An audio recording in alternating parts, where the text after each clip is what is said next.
বসন্ত নয়, আমার দরজায় প্রথম কড়া নেড়েছিল অবহেলা। ভেবেছিলাম অনেকগুলো বর্ষা শেষে শরতের উষ্ণতা মিশে এলো বুঝি বসন্ত। দরজা খুলে দেখি আমাকে ভালোবেসে এসেছে অবহেলা। মধ্য দুপুরের তির্যক রোদের মতো অনেকটা নির্লজ্জভাবে আমাকে আলিঙ্গন করে নিয়েছিল অনাকাঙ্ক্ষিত অবহেলা।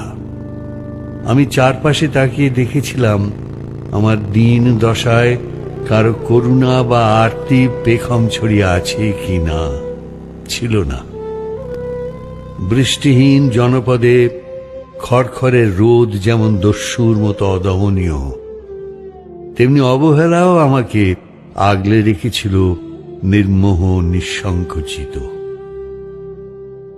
আমি অবহেলাকে পেছনে ফেলে একবার ভৌ দৌড় দিয়ে এগিয়ে গিয়েছিলাম। তখন দেখি আমার সামনে কলহাস্যে দাঁড়িয়েছে উপেক্ষা।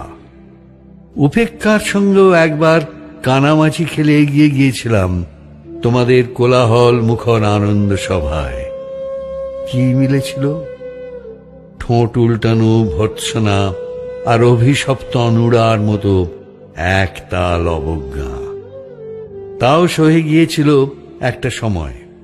ধরেই নিয়েছিলাম আমার কোনো কালেই হবে না রাবীন্দ্রিক প্রেম তোমাদের জয়গানে।